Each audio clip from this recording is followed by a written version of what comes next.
Hey, what's going on, everybody? My name is Rob Shutto. Welcome back to the Crimson Arts podcast, where I and a bunch of others will come together just reflect on what has happened this past week for all of us, including talk about the world of entertainment and whatnot. And with me, we have, Hello.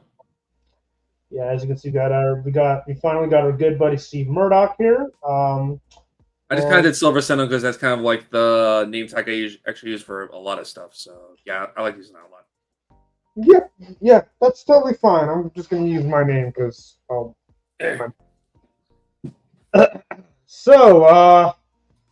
we're gonna wait for a couple of others to show up.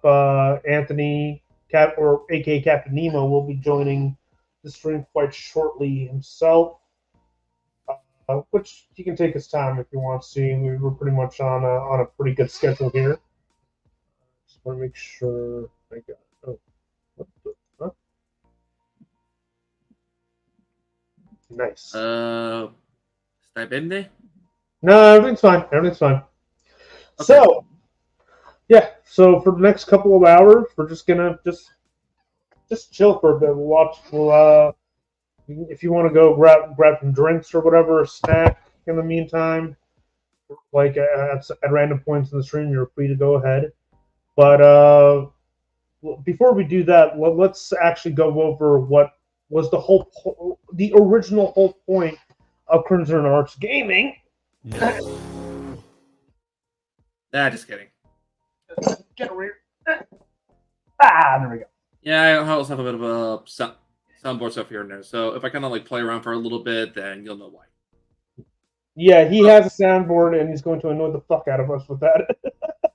I'm kidding. It's fun. Oh. But this is the whole point, or was the whole point, for Crimson Arts. The 5K Disney run that we both did. Yeah, it was actually something that I did with a relative of mine back in January 2023, and I enjoyed it so much that I wanted to at least try to do another go at it. So that's why I did it the second time. But this time I brought this knucklehead with me, and he seemed to really enjoy it. Mm-hmm. Yeah, I'm a little new to this, but for some reason I'm not seeing any like private chat thing or something. Do I have to like log in with an account or something? Yes, you do, but you're good for now. You don't have to worry about that. You don't have to worry about that. Yeah, yeah. This is new for all of us, really. Oh, does this work? I'm just kidding. Oh, okay. What does this button do? Anyway, so yeah. Why don't you go ahead and like I like it, cut, G.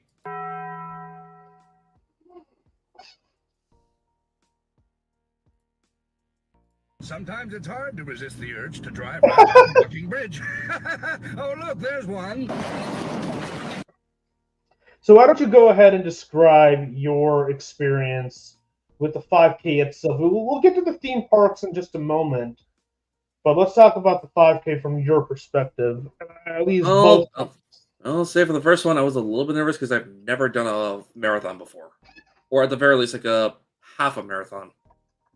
So I was a little bit nervous, but hey, I got to spend time with relative, and hey, I got to go to like Orlando for free, or not exactly free. I kind of had to also raise a certain amount of money, like around $1,000, but I was eventually able to get there, and then bada bing, bada boom.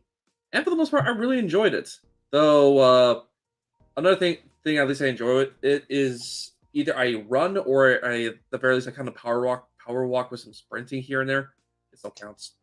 And for the most part, it's pretty good. Though, whenever I put my music on, I just get completely lost and not lost as in I don't know where to go, but I just like go and complete under autopilot.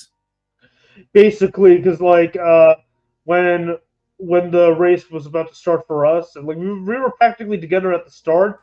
Then the moment the fireworks went out, you just disappeared. Like, okay, are you the Flash or something? Because you just disappeared out of nowhere.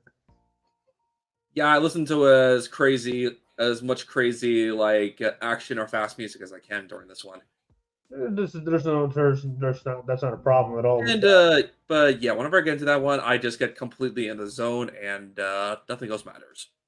Yeah, you should do that more often. Just saying, it's very it's very uplifting actually. Come to think of it, doing the run itself, having to listen to some dope ass music. Yeah, I was listening So, actually across the Spider-Verse music a bit. oh boy, please don't tell me you put on the Miguel theme. More of the songs that were playing when Miles was being chased by every single Spider-Man. Okay, that works too. Oh my god. So like as for me, I've never done a 5K myself before, but I did do a lot of practice every morning, uh, early morning that is, which is rich considering I have a 3 to 11 job and having to wake up at 7 o'clock just to do this for a total of pretty much a month at that point. Where I'm like, okay, I got to do this, and like by the time the run actually started for all of this, I was fully expecting for this to go as long a bit longer, honestly. But it didn't. It wasn't at all. It was a moderate amount of time we were out there, and the fact that we got to it was essentially a glorified excuse to visit Epcot, even if Epcot wasn't even open really. But it was still nice to see various landmark locations early, super early in the morning. And come to think of it, I I haven't been to Epcot since 2007. I haven't been to I've actually been to Epcot a few times, but it was kind of more on my solo trip back in 2022. Yeah, I my first solo trip ever was actually going to Orlando, where I did Universal and Disney, and then I went again with my mom in after the 5K run, which was for the most part pretty good. We ate at like this awesome restaurant, and and when I was in Norway, I found this one place that had a bunch of cool stuff on like Odin, Thor, Loki, and so forth. And considering I was in a bit of a God of War phase, I'm like, well, this is just too fitting. Even found the mistletoe that killed Baldur. Wait a minute. Huh? Don't look at me; it was Atreus' fault. Oh my god. So so let's describe the whole process for both. I sort of went into it last time, but I'm not even going to count last time as the first episode because like for one I was getting used to everything. We were running on a limited time because I didn't I finally got the upgrade. As you can see, we got overlays, we got the fucking logo in the background and whatnot. And essentially, I was at a casino for a little bit. And I was just gonna get some breakfast, and then I was gonna head back. So by the time we got back, the stream would have been over. Yeah, exactly. So I'm considering this, even though it is technically episode 2. This is it. This is the actual first episode. There's a reason why I titled this Crimson Arts Podcast Episode 2 A New Beginning, because it's legit a new beginning, if that makes any sense. So let's go over what we all did to get ready from boarding the plane and all that. So like we had to get up super early just to get on our flight to Orlando, and there's a reason why, because the lines to get our bib numbers and everything were pretty long. Even though they went by pretty quickly, they were still pretty long, right? And I'm kind of glad that we chose an early morning flight because if he came in like midday, then getting our bib numbers would be virtually impossible, and we still needed to be in bed by around what, like 5 or 6 o'clock. I mean, I've usually done early morning trips myself. In fact, I usually prefer that one just because it gives me more time to either enjoy stuff or in case something went wrong, like I guess my first day on my solo trip, but I'll get to that in a second. It gives me more time to at least get everything done by the end of the day and then focus on the next day. All right. Might as well talk about what happened. Go ahead. The first day of my solo trip was a mess, to say the least. I was originally supposed to go on like a flight at Newark International Airport, and for some reason my flight got canceled, and the only one that I had. But then again, I was confused because I thought, wait, why are there no more flights going to Florida? Like the dumbass I was, I didn't bother scrolling down a little bit further to see that it was a connecting flight. So I basically just kind of run around with a chicken with my head cut off. And essentially, what happened was I ended up going from, as opposed to going straight to Florida, I made a pit stop at Houston, Texas for some goddamn reason. Which annoyed me because I love Texas. I love visiting down there, and at the time I haven't been to Texas since pre-pandemic, basically 2019. Hold on a second. I'll be right back.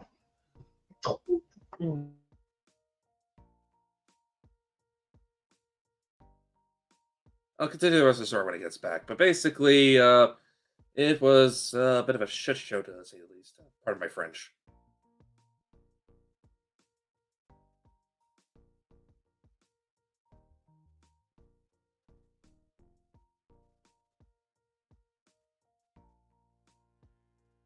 My God, it's quiet right now. Sorry about that. There we go. But yeah, basically, I essentially got to go to Houston before he did, so it wasn't Lucky all bad. bastard. But Lucky yeah, but bastard. then the other bad thing that happened was apparently my suitcase was missing, and I had to describe like what it was looking for and so forth, and it was, let's just, like I said, a bit of a mess. Thankfully, I was able to get to my hotel, which was actually the Aventura on Universal Orlando, which is actually a really good hotel for the most part. There's like robots that deliver stuff to your door. You control your entire TV room, lights, and temperature with an iPad, and you get a buses that give you a quick, easy access to Universal City Walk. So for the most part, hotel was actually pretty awesome. Unfortunately, I didn't have that much stuff, so I had to go find a nearby Walmart, which thankfully wasn't actually that far. I just took an Uber driver and was able to use that to get the necessary stuff, or at least temporarily until I was able to get my suitcase. Which thankfully I was able to get it by the time I got back from Disney Hollywood Studios on the next day. So aside from that, bit of a mess on the first day, the rest of the trip was actually really good. I mean, the first thing I did with Hollywood Studios was because, well, I wanted to do Star Wars: Rise of the Resistance because I was robbed of it last time when we tried Disneyland. So when I got over there, I immediately went as fast as I could to Rise of the Resistance, which the line got so long it was reaching Muppet Vision. Really? Yeah. Also, I'll say this: I'm a big Star Wars fan, but I do not like the sequel trilogy. I'm sorry, but there's one thing that I'll say I did enjoy from that thing, and I mean anything. It's Rise of Resistance. That ride is legitimately awesome. Yeah, I too agree with that, but I'll get to my take on that in just a little bit later. But back to a couple weeks ago. So we like, I too have no problems with early morning for flights. To be honest with you, in fact, I don't mind what kind of flights I do eventually take, as long as I get to my friggin' destination. That's all I care about, right? Now, personally, when it comes to like, connecting flights, I kind of see that as a win because I love flying in general. I love to be in a plane. I just love the sensation of lifting off, being in a tube for a good amount of time. That's if, of course, if the service is good or not. And usually, for the most part, the services are usually good. And I'm an avid United flyer. Actually, I like, unless it's like I'm flying to a foreign country, like say India, I'm going to be flying Air India from time to time. But for the most part, I'm definitely more United. I don't do Delta, not since, well, you know what, I want to talk about that. It's not. I'm basically teetering on bad memories at this point. But I don't do Delta or American Airlines. I'm United, so. I'm not trying. I'm just. This is not a sponsor podcast for United Airlines. I swear to God, though, I kind of wish it was. If United watched this, please sponsor us. I'm kidding. Anyway, so we got the first day was it was just basically more or less a fly-in check-in day where we fly, we check in at the hotel, we check in to get our bib numbers and everything. It was pretty all right and all. We stayed at the one of the all-star resorts. We stayed at the movie section. Which What? that section I've been to before, not the All Star stuff, but in that area, the one that I went to last year was a hotel called the Pop Century Resort, which is out of all kind of like the hotels in that particular area, I would say the Pop Century one was my favorite because it has a lot of memorabilia from 5 different decades in the 20th century, everything from the 1950s to the 1990s.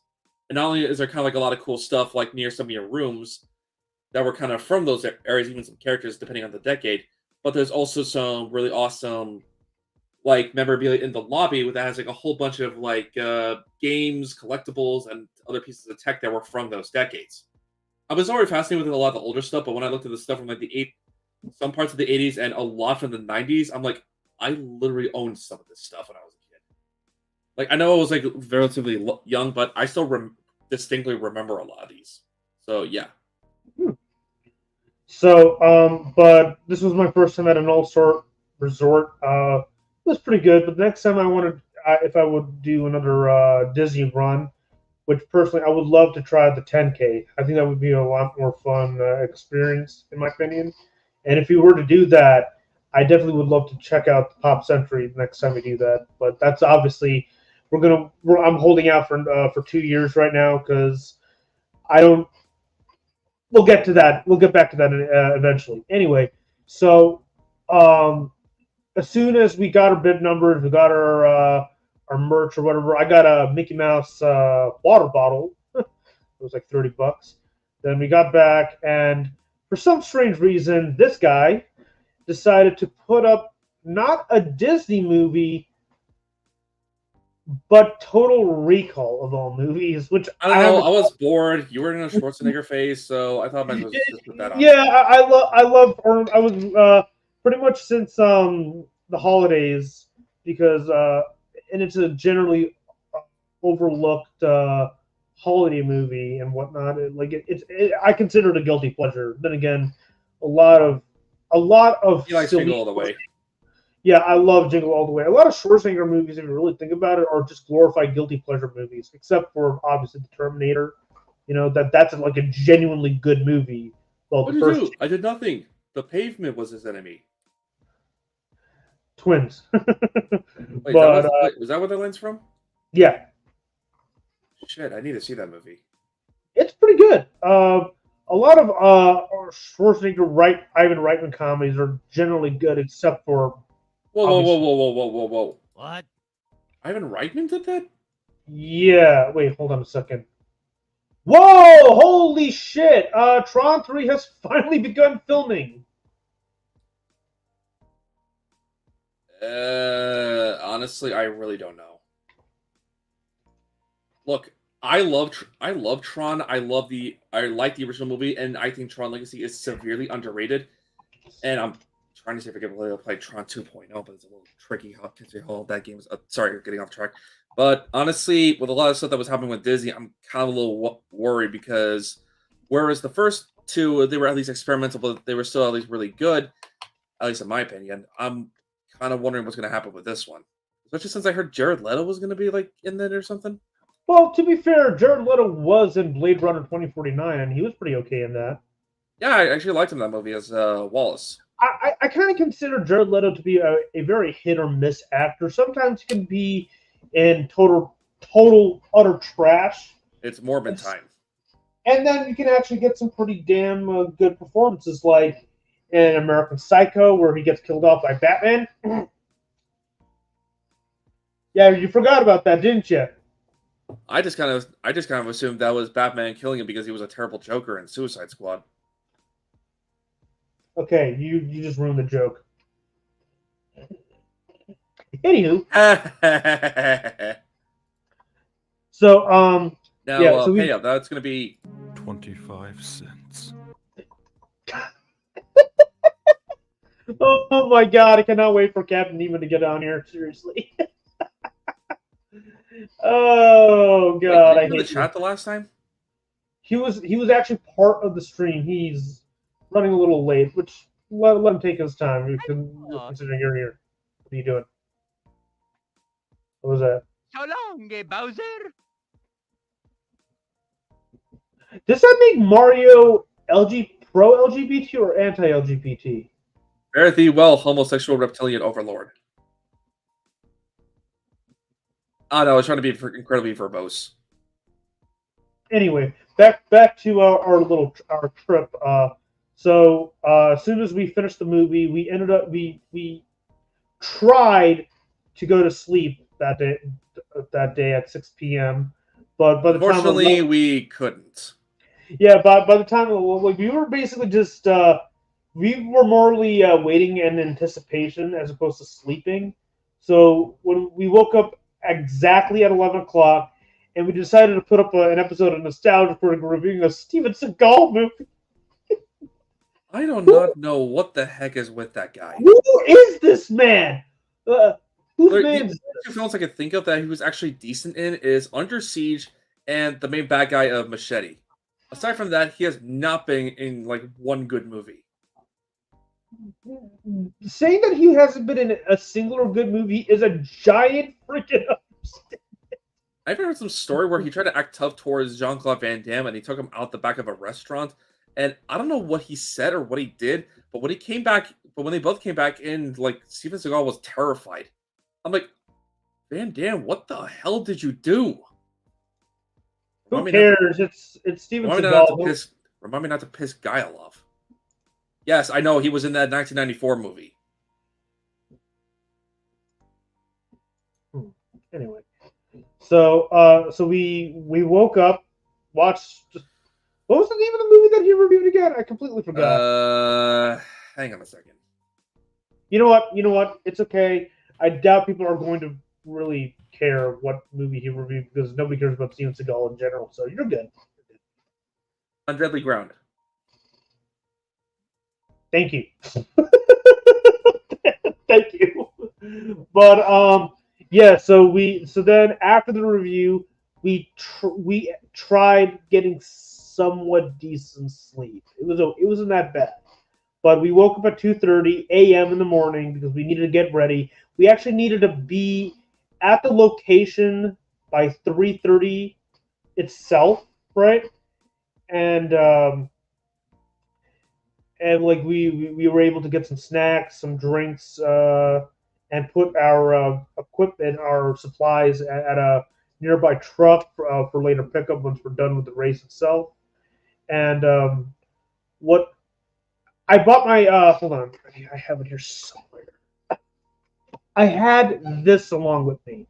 I wanted to see if I can actually try to film a couple of moments here and there, but my dumbass brought the backup battery as opposed to the main battery.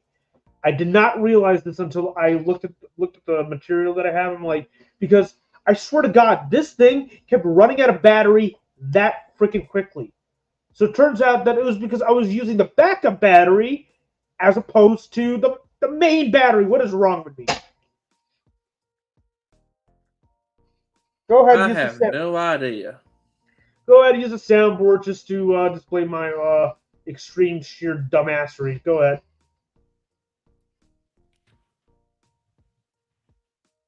Hang on, I'm gonna try to find a good one.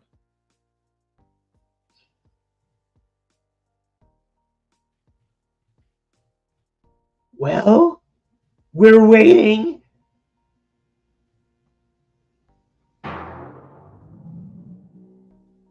That'll do.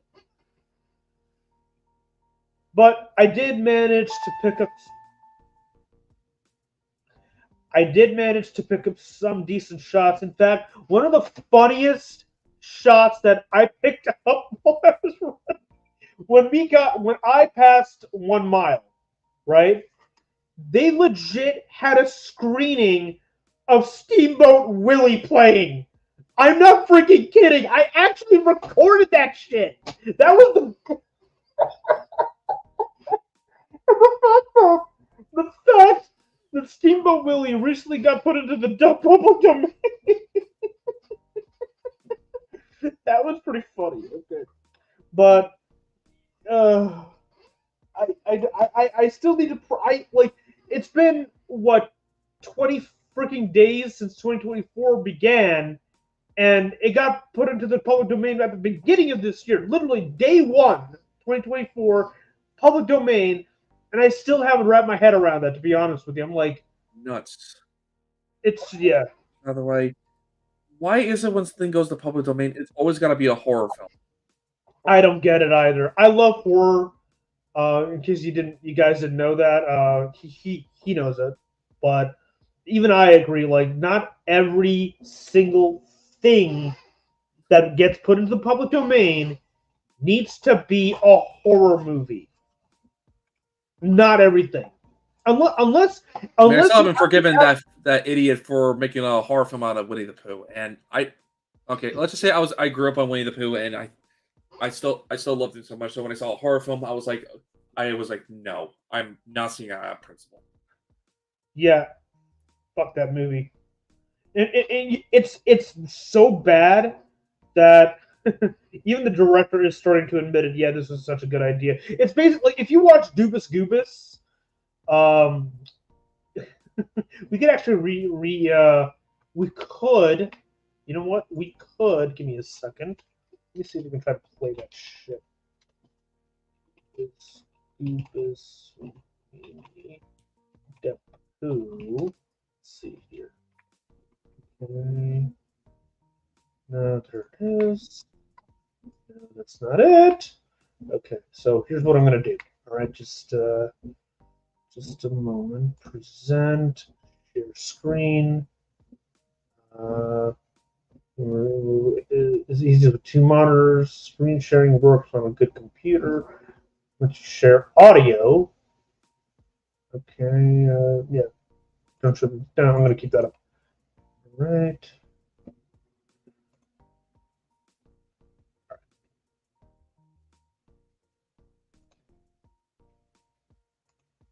Share. Got it. All right, you see my screen, right?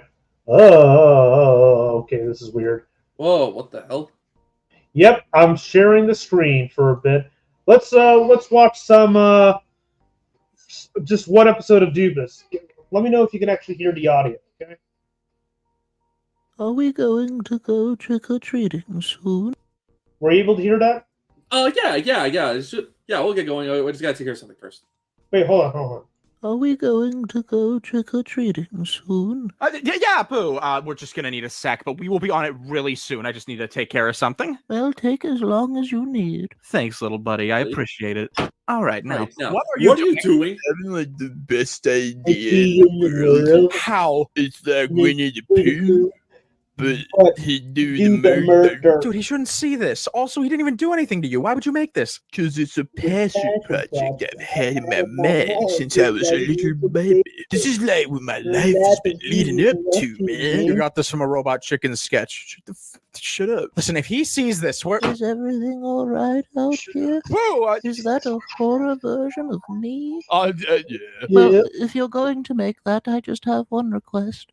What? Can you put a disclaimer saying I'm sorry for anybody I scare? I'm not going to tell you to stop, but I'd appreciate it if people knew it's not me wanting to hurt them. The idea of that makes me feel awful.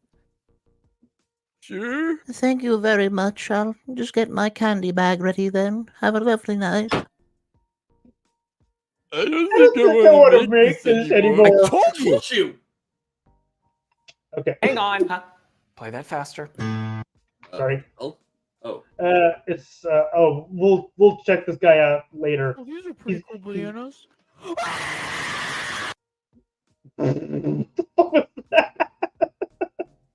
Okay, stop sharing. Okay, so yeah, I wanted to put that out. I wanted to put that out because to prove that not every character in the public domain needs to be a horror movie. Anyway, I hope I got that. I wanted to put that out there just to prove that not every anime character that is put in the public domain is meant to be a horror movie character. The only one that I actually do have an exception for is the Grinch with the mean one. It's not that bad. I heard it was kind of okay. The guy who played the killer in the Terrifier movies is the Grinch in that, and I heard he's actually a really awesome dude. So there's that. Okay, you're free to talk. You gotta be fucking kidding. No, I'm not fucking kidding. I have the power. So I can mute you whenever I want. I'm kidding.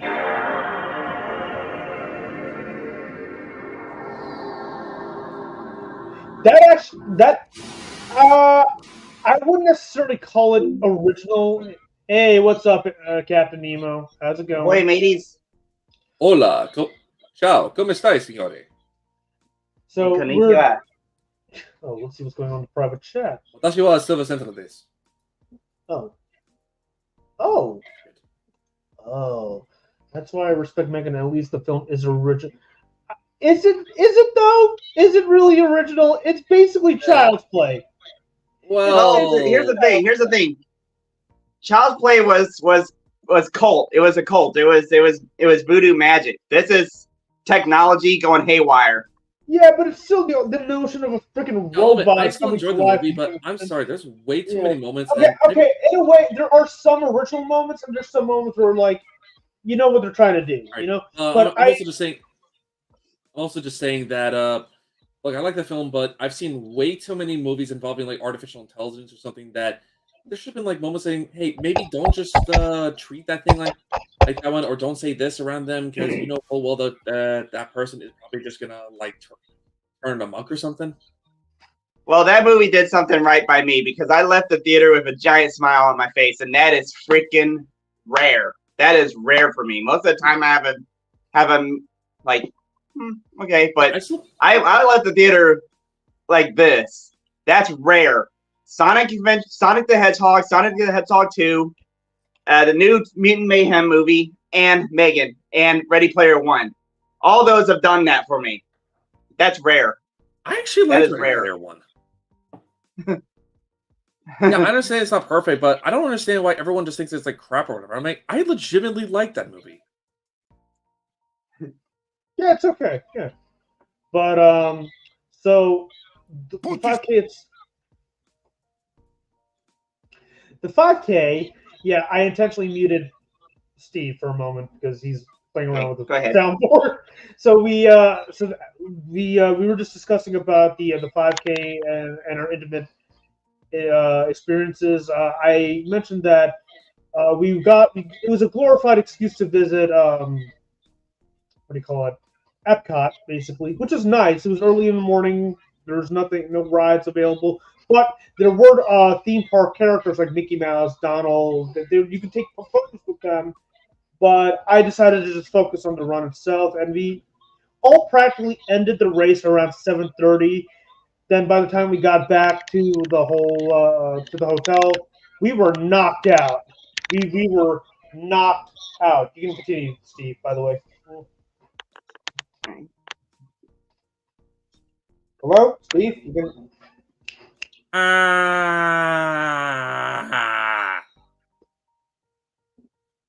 Anyway. So,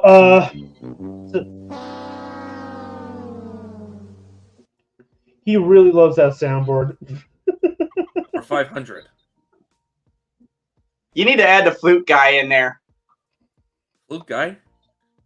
Oh, you guys haven't seen my TikTok, have you? It's something I captured from High on Life. Oh my god. I don't think I've played the game, but I know Raj has a bit. Okay. I need to get back to it, but right now I have a lot of games on my plate right now, so later. We'll get to that later. What are you doing? Some days you just can't get rid of a bomb. Speaking of bombs, we got something quite special this couple days ago. You were Captain Nemo was pretty patient about it. I really didn't think too much about it, which is why we're going to take the time to actually watch the gameplay trailer. Excuse me for a moment. Or what? You'll see. Indiana Jones and the Great Circle, because I've already seen that one. Well, we're all doing it together as a crowd now, so let's do it. Let me tell you what you are missing, Dr. Jones. While you were playing your pointless game, I was playing you. You're wondering if maybe you should have built yourself a life of meaning instead of ending up here, dead and forgotten in the sense of Africa.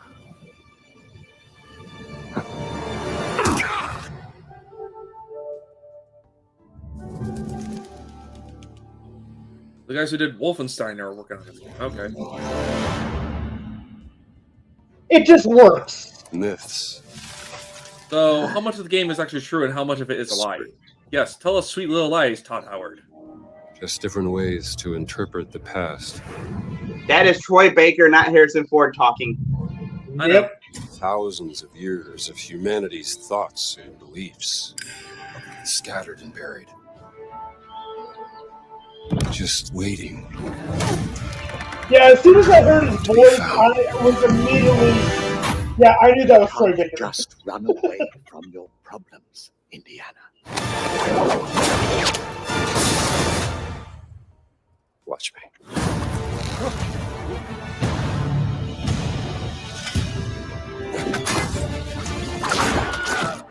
Hey, Wilhelm. Throughout history,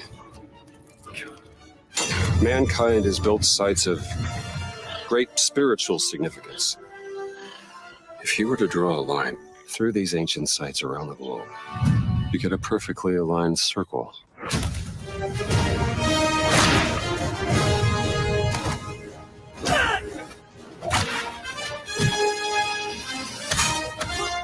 I've had run-ins with these guys before.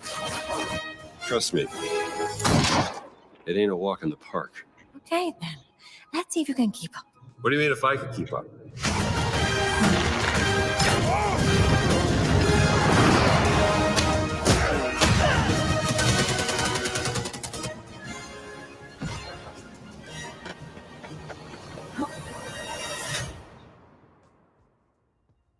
Patron of the fallen angels.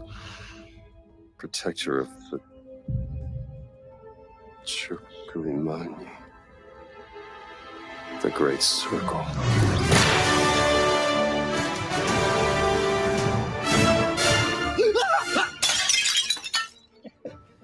You have any idea how old that was? Belongs in a museum. It belongs in a museum. Oh, wait, hold on a moment. Hey, so allow me to say something here. I have a motto. Silence equals success. The fact that we haven't heard anything about this game and the fact that it's coming out in 2024 means it wasn't pressured, it wasn't haggled by any publisher. I have great faith that this game will run smoothly. I'm hoping so, because honestly, when it comes to machine game work, again, it kind of varies. I absolutely loved Wolfenstein: The New Order. I liked Old Blood. I thought New Colossus was good in some areas, and others I feel like they could have been a little bit better. Youngblood sucked. And yeah, I actually heard they worked on the Quake remasters or something. So, like, we gotta, it's best to, like, keep our toes, but I am very optimistic about I'm cautiously optimistic about this one. For one, I knew for a fact that that's not Harrison Ford. It seems like Troy Baker has a very particular voice, you know, and like Harrison Ford is in his 80s, so it's probably best they went this route. Yeah, absolutely. But I'm glad they kept his likeness at least. That I do. I'm glad they gave respect to Harrison Ford because, like, there's no one I imagine else playing this character than Harrison. Or at least have Harrison's face, you know. So I'm glad they stuck with that route. I'm also very interested to see the fact that it's kind of a hybrid of a first person as well as possibly third person. Because there's moments in the trailer where, like, okay, it looks like they're going third person, but then obviously we got our first person, you know. So from what I've heard, from what I've seen from the rumors, the third person aspect, that is the traversal. That is traversal.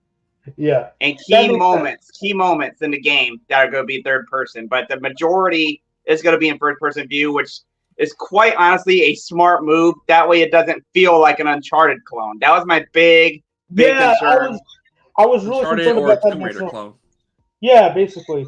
And what's even richer, and this goes back to Troy Baker, Guy got one hell of a promotion because he played Sam Drake, the older brother of the iconic Nathan Drake from the PlayStation games, right? He is now the voice of Indiana Jones, the character that essentially inspired Nathan Drake and Laura Croft. That is an awesome promotion. Talk about an upgrade. Oh man! But also, I'm glad that they're going back to we're fighting Nazis again. Thank God. Like I don't know what the heck that was in. Yeah, because I just watched Dial of Destiny, and the Nazis actually felt out of place in that movie because Nazis in the 1970s.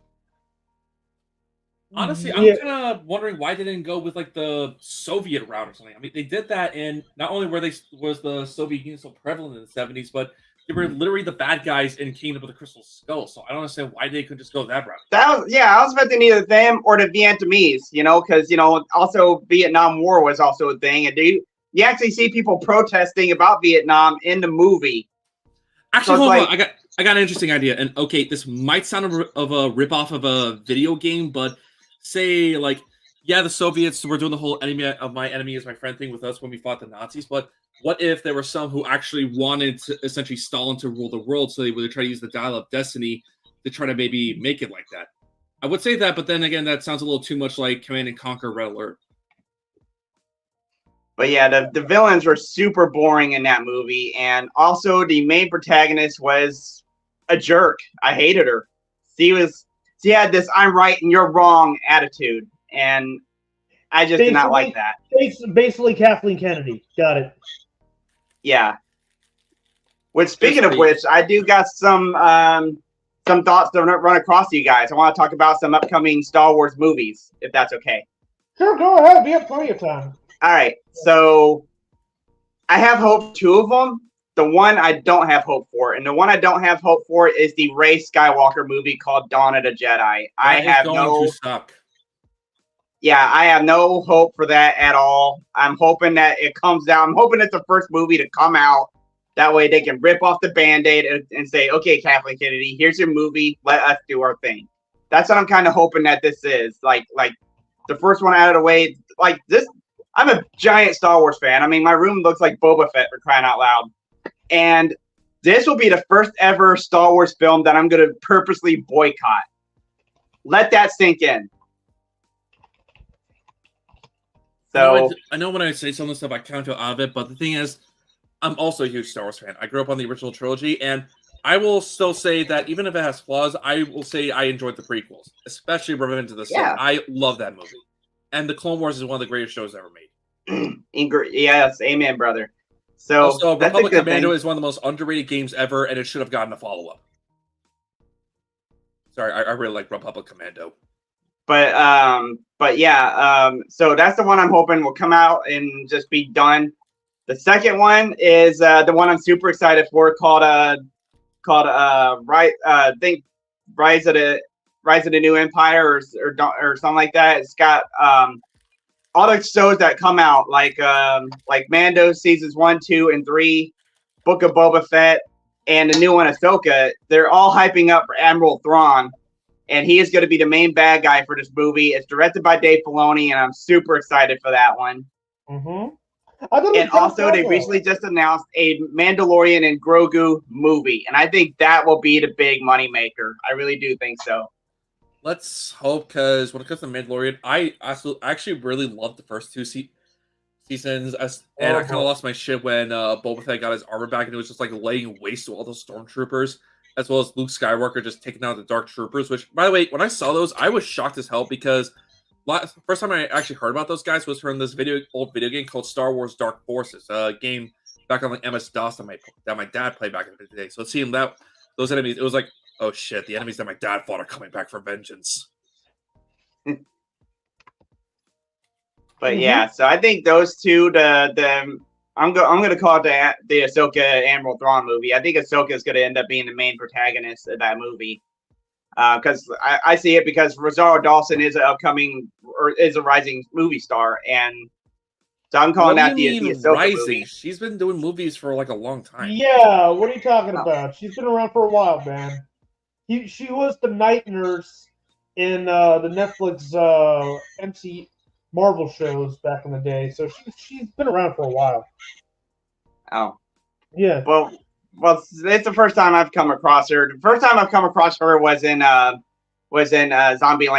2. You know, that's the first time I've come across. I like those movies. Yeah, those are fun. Those are fun. Oh, speaking of Daredevil, I have some very promising news. First of all, I have not seen Echo, nor do I really plan to. I'm not really in the MCU phase at the moment, but I'm still a huge fan of the Daredevil series, and they have in case you didn't know, they're working on a quote unquote rebooted series for Disney Plus called Daredevil Born Again. And they actually had something going, but then they had to cancel because for some reason they couldn't get Karen Page, they couldn't get Foggy Nelson, yet they still kept Charlie Cox and Matt Murdock. Like, what? What are you doing? Are you trying to decanonize those first 3 amazing seasons on Netflix? Are you kidding me?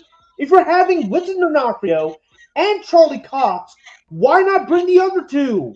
You know, the 2 other characters that made that show special to begin with. I was really annoyed. Thankfully, they got rid of the old writers because they wanted to try to decanonize the Netflix Daredevil series. Thankfully, those first 3 seasons, including all of the Netflix MCU shows, are now officially canon because Foggy Nelson and Karen Page, 2 pivotal Daredevil characters, are actually going to make a giant appearance in Born Again. So I'm very, very happy to hear about that because when I was hearing about the behind the scenes for Born Again back like a year ago, I'm like, what are you guys doing? What like are you legit trying to piss off a giant fan base that has been around since the inception of the Netflix Daredevil series? Are you trying to piss blue? off? Thank you. So I'm very happy that they're taking the right route with Daredevil, and not only is the Netflix Daredevil canon, so is the Punisher. John Bernthal's Punisher is canon. I'm so happy about that. I'm very, very excited to see John Bernthal make his eventual return as Frank. I'm really, really excited about that. That's like one of the few aspects of the MCU that I'm actually kind of looking forward to. And that's it so far. I'm trying to keep my anticipation levels for anything future Marvel related right now. And yes, that does include Deadpool 3. I'm trying to keep it to a minimum until I see a trailer. It's supposed to be Super Bowl Sunday, so we'll see. I'm gonna keep expectations as low as humanly possible because these last few years for the MCU especially have been pretty bad. Yeah, because Disney did not listen to us, where we all said after Endgame, the MCU needs to take a good 2 to 4 year break. Yeah, needs to take a good break, and they didn't do that. Yeah, bam, superhero fatigue. Fatigue. I would say superhero fatigue because Across the Spider-Verse made a shitload of money in the box office. So I would say shitty superhero movie fatigue. As in, we're tired of shitty superhero movies, tired of shitty superhero TV shows. We just want good storytelling. That's all we're asking for. The reason why a lot of major films like The Flash, for example, suffered in the box office is because of terrible writing. It was terrible writing, and of course Ezra Miller being the downright criminal he was. So yeah, I'm like, they gotta improve on the writing aspect, which you know. I gotta tell you, I'm gonna tell you right now, and this isn't me out of character. Working at Walmart, we just now got the Aquaman 2 toys in. Just now. What? Just now. Really? Yes. just now got the Aquaman 2 toys in. Wait, what? Aquaman 2 toys just arrived at Target. You know what? Let's take a look at this shit. I looked at it, I was like, wow, aren't you like two to 3 weeks behind Warner Brothers? And 2 toys shit. Let's see it.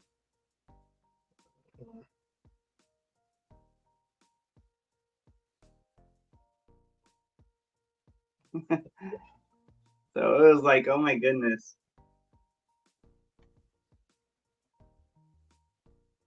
Okay, I'm not going to look at the toys right now. I want to see what the box office numbers were for Aquaman 2 real quickly.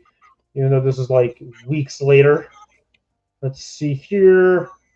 Ugh, yikes! Let's see here. Okay, Aquaman Lost Kingdom.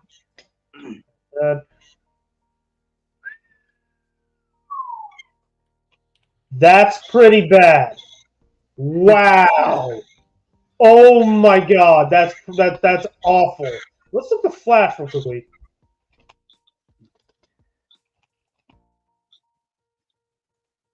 Okay, go to the Flash. Okay, at least this was able to come close, sort of, to its initial budget. Like, it actually did better than its budget, but not by a large margin, right? This is abysmal. Like, this is the budget. And, Maybe it's just because, like, what was the point considering James Gunn was going to reboot the universe anyway, and the fact, and I'm guessing Amber Heard probably dented it a bit. Let's take a look. Let's hop universes for a moment. Marvel, see how that did. Oh! No one I know saw the Marvels. No one I know. Oh my god! Wait, what are you laughing at? Look at that. Look at the budget for the Marvels. This is the Marvels, by the way, okay? This is abysmal. Wow. And considering that, see, I had a choice in December. I didn't have a whole lot of money. I did not want to go see any movie unless it was truly, truly warranted, and I do mean big time warranted. Yeah, I said and that's why I chose Godzilla -1 because I wanted to see how good this movie actually was, and it was phenomenal. I you know, it's funny how a movie about a giant lizard ended up being like my favorite film of that year.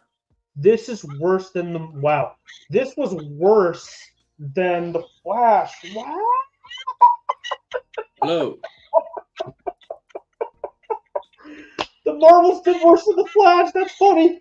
Oh my god, that is ridiculous, man. Oh my god. That's bad. But well, yeah. It doesn't help that you include 2 characters. Like, there's people out there that are not subscribed to Disney Plus. I don't know if Disney will ever recognize this, but there's people not subscribed to it, like never even subscribed at all because of the economy and how bad it is.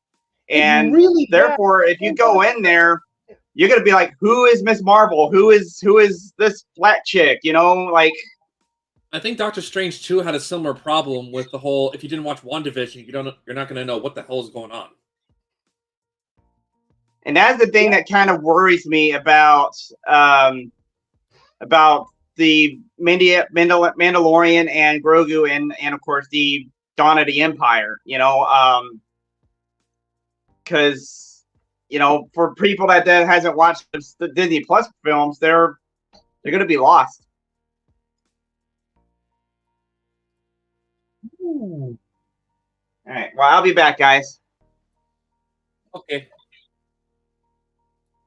Very, very cool. Yeah, go ahead. So I'm gonna remove him for a bit. He'll be back. So wow, that really threw me for a little. So okay, back to Disney or Florida in this case. As soon as we got back to the hotel after the run, we were just knocked out. Hey, Ruscio, how are you doing? Hola, how you doing? Well, for me, it's kind of like good afternoon, sort of. Wait, is this technically good afternoon? Oh, who cares? So as soon as we got back to the hotel, we were just knocked out, man. Because, well, obviously we just did a 5K, but we barely slept at all the Morning. previous night. She's probably West Coast. Is that correct? I believe she's from Mexico. She is, and if that's the case, and especially with the time, she's probably on West Coast. That's probably true. Anyway. So, yeah, Captain Nemo is still here, by the way, Ruscio. He'll be back in just a jiffy, if you will, and he'll be back pretty quickly. But oh, by the way, go ahead. I'm still mostly just gonna have without the camera by. At least I just gotta do one thing. What? Egg. Stop turning people into egg. What? Why don't you just stay on the camera, man? Forget it. Oh no, you.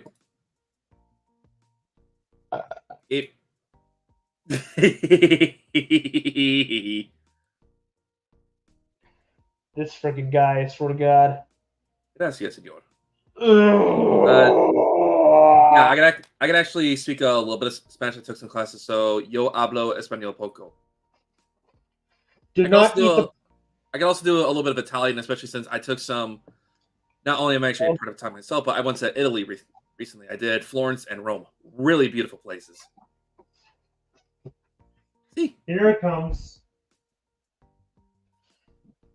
Here I come to save the day.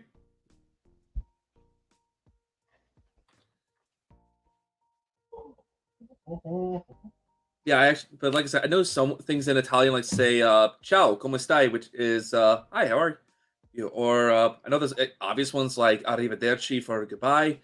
"Ciao" is kind of a hi and bye or something, so it could be either one and "What the hell are you doing?"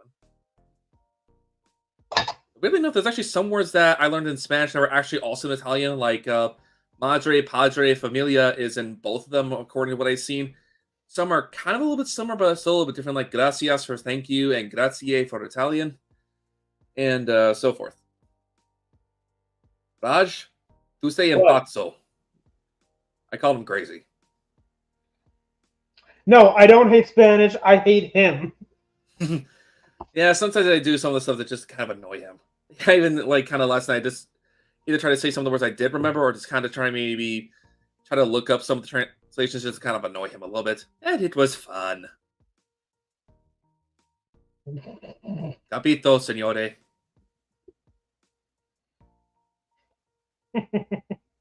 Anywho, so as soon as we got up at 12 o'clock that the day of the race, we all decided to go to SeaWorld. And that I haven't been to SeaWorld in years. I think the last time I was I think that was also the last time I've been to Epcot, weirdly enough. Honestly, the reason that we wanted to try SeaWorld was I did it originally last year, and it was interesting because I've never been to SeaWorld before, or at the very least in a long time, so I wanted to go over there to try for a little bit, and for the most part, it was pretty fun. The rides were decent, though the ones I mostly enjoyed were kind of more roller coasters, ones that you'd find at at Six Flags. But the exhibits I thought were pretty good too, especially my favorite being the Arctic one, not only for the cool animals that they got over there, like walruses, harbor seals, and beluga whales, but also the theming of everything that looking like an Arctic base. If I ever did go there again, either next year if Epic Universe releases for Universal or something, I'm probably gonna take a bit of a break from SeaWorld. I do like SeaWorld, but it's not really the kind that I want to do every single year. Yeah, it's not my go-to, honestly. The two major hold on. The four major attractions that I actually did like when it comes to SeaWorld was the Manta. Really good roller coaster. The Mako, or Mako. Also really good. Very much like Nitro from Great Adventure.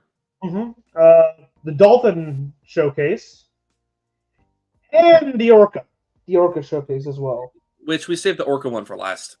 I mean, Yeah, let's go out with a bang. Hey, welcome back. Hey. Ohio gozaimasu. Yeah, and I'm kind of glad that we did end up going to SeaWorld after the 5K. Was more or less to honor our dear captain over here, because considering he's into the nautical marine life as it is. So yeah, we were talking about our time at SeaWorld for a bit. Yeah, I figured as soon as I heard Manta, I was like, oh, they're talking about SeaWorld. Which, by the way, Manta is a really interesting ride in and of itself. I mean, when it comes to when you're going on in terms of the queue, you're actually greeted with a cool fish tank with like a lot of fish, especially devil rays. And I'm like, okay, that's actually kind of cool. And even the ride itself is really good. It's one of the smoothest coasters I've ever been on. And it's not like just simple, oh, just make you go upside down or things. No, there's actually moments where it looks like your side fin is kind of like touching the water, like you see in flying scenes, going through tight corners and so forth. So overall, that is one of my favorite coasters ever, just in terms of like presentation. I'm so proud of you guys for not bringing food onto a roller coaster. I watched a TikTok video of people. Yeah, I saw that too. Like, what is wrong with you people? Just wait until. Like a guy was eating a box of chicken tenders on a roller coaster, and then he lost all his chicken tenders. I'm like, you dumbass. Why would they do that? Eating food on roller coaster. I never even seen anything like that. What the hell? I saw it on TikTok. It was a guy. He had a box of chicken tenders.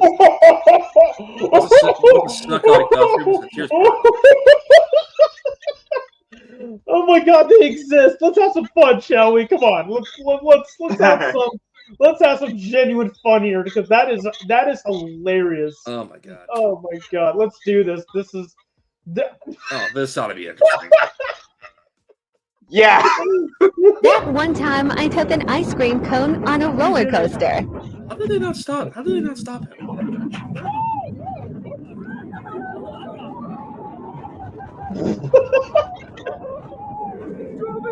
Why would you do that?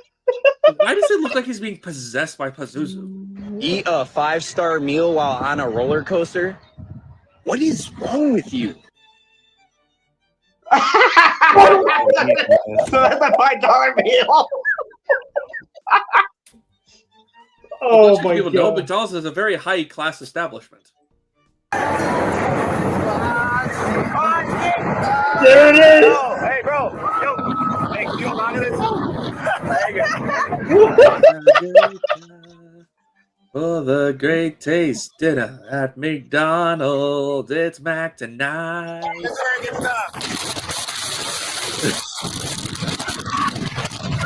It's sick.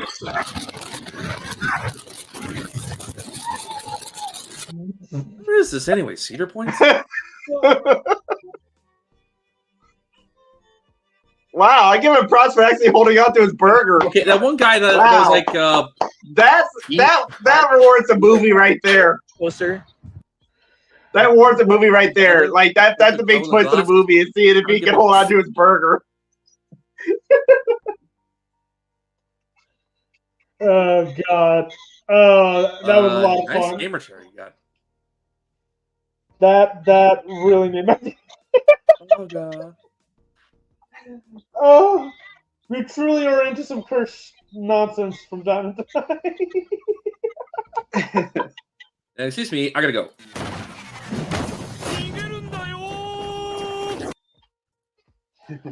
Oh my God! Anyway, so yeah, SeaWorld was a really nice, mellow experience, even though we ended up walking like 3,000 steps. So in a way, we did Can I more than stay 5K. except you're welcome. And then the next day is one where me and Raj went completely ham, and we did Universal.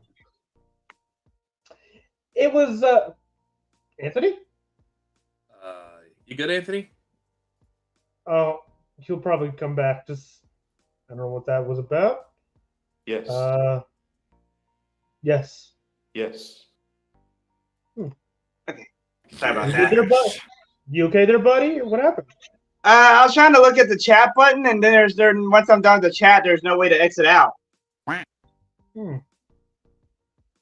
Well, don't worry. We got. I'll handle the chat here today. You're fine. Okay. But yeah, I was just trying to see the chat. Oh, hi, Ruzio. How are you? But yeah, for Universal, we actually got quite a lot done. Like we and did basically a what lot. we did was Yeah. he paid for like both of our tickets. I paid for the express pass tickets, which allows us to skip a lot of lines. And I think we managed to do like 15 rides or something.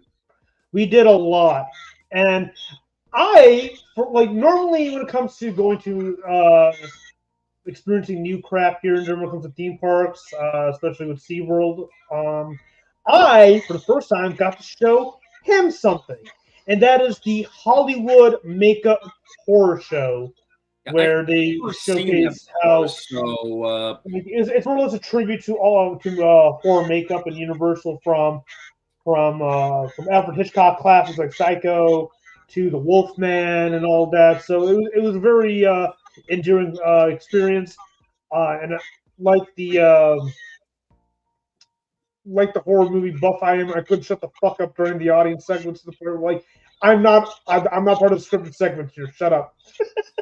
Yeah, you were having a little too much fun with that one. Yeah, I love this makeup show. It's probably my favorite. Because considering I love all things horror, considering the fact that horror,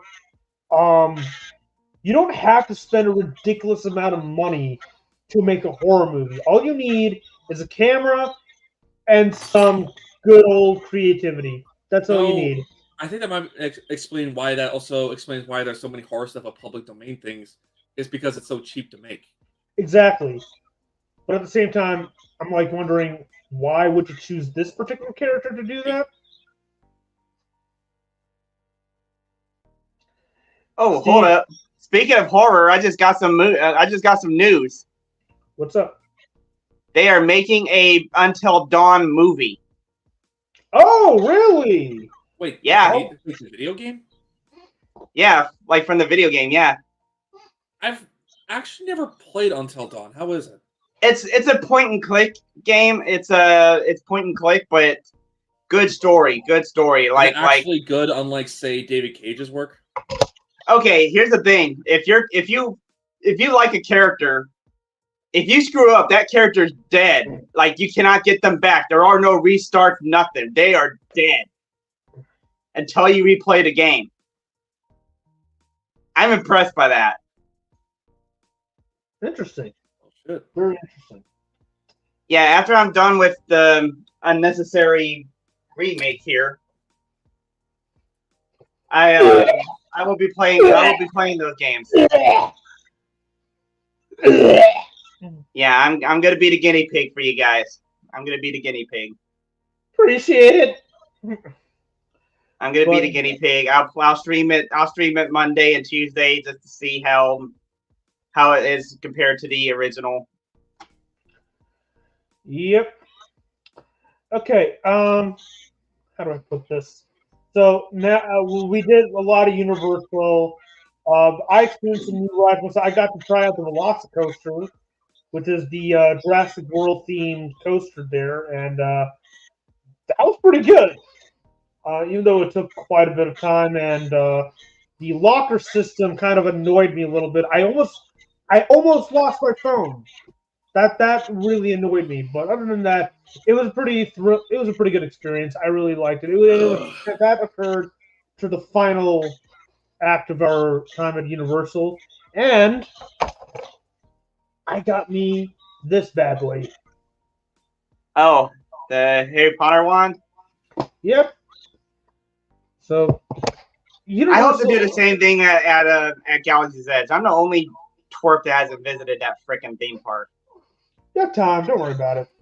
But I want to build my own lightsaber. I know they're not the best quality, but I want to pay for the experience. That's fine. Yeah. But we'll get to Star Wars in just a moment. We also for the first time we also had I had it before, but it's very rare for me to have it. Of course, that is butterbeer, which is basically a butterscotch cream soda with the foam on top. So there's two versions. There is the regular butterbeer, and there's frozen butterbeer. It's kind of like a slushy at this point, you know. And while I enjoy the frozen one just fine, I'd rather have that during the actual legit summer months. Having it in the winter months in January, while it's still relatively warm, so to speak, it does get chilly from time to time here and there. So I'd rather have that during the actual, like August, June, July, that sort of thing. But butterbeer is a really wonderful, enriching experience, and you can actually make it at home. All you need is a butterscotch-esque soda or like cream soda, and you're basically good to go, I guess. I'm actually funny that you brought that up. I'm actually going to try to make my own drink. You should. It's a lot of fun. But once we ended Universal, we ended up going to Bubblegum Shrimp. It was actually my fifth time going to Bubblegum. This was Steve's second time. The first time was when we went to San Antonio last year for my birthday, and I love Bubblegum Shrimp. It's if you watch Forrest Gump, Bubba, like there's a character in the movie named Bubba, and he talked all sorts of shrimp related stuff here and there. Forrest, why did this have to happen? You got shot. Yep. Yeah, you got shot in the butt. Oh man! And what's really sad, and it really frustrates me, Steve, that you have not seen Forrest Gump yet. What? Oh, Steve. Sorry. Hey, don't feel bad. My friends have not seen any of the Home Alone films, so this Christmas I'm gonna plant their butts down in the chair, and they're gonna watch Home Alone 1 and 2. So we both have friends that were all like, "What?" Don't forget to add Violent Night to the mix. Just. Well, I need to get Violent Night. I'll send you a copy later, just not now, obviously. Actually, you know what? I have Violent Night on digital. I own a digital, so maybe I can just lend you my physical copy of it later down the line. Okay. I can do that. Yeah, I could probably do that. But obviously not now, because it's not even the holiday season. Yeah. So yeah, once we finished up that, we headed back to the hotel and got ready for our final day in Orlando, and that was, well, Disney. And oddly enough, I've been to Epcot, Magic Kingdom, and Animal Kingdom, but for the life of me, I will never understand why I've never been to Hollywood Studios before. I have never. And thankfully, we rectified that mistake. And I gotta say it right now, Disney's Hollywood Studios is by far my favorite Disney theme park ever. More so than Magic Kingdom. It's got Galaxy's Edge, which I finally got to experience Rise of Resistance, which I won't spoil for you, Anthony. I won't spoil. I won't, like, whenever you get the chance to go on the ride, you'll have that. I watched the YouTube videos. I really didn't want to, but I watched the YouTube videos. I know the ride process. I was hoping you did it. I was hoping you did it, but I guess you know what? I'll go over with By the way, I watched everything that Galaxy's Edge has to offer, and it's like, man, I still need to go. No one. I can't really show the whole thing because I think the battery died in this one, so I'll probably need to find where the batteries are and replace it. But I want to see one part. I built this at Galaxy's Edge. Oh, that's your lightsaber? Yep. See, that's what I want to do. Man. I want to cry. Oh, that's not the only thing I got. I also went on the Tron Light Cycle coasters, which it was short, but at the same time it was also awesome. And I saw this.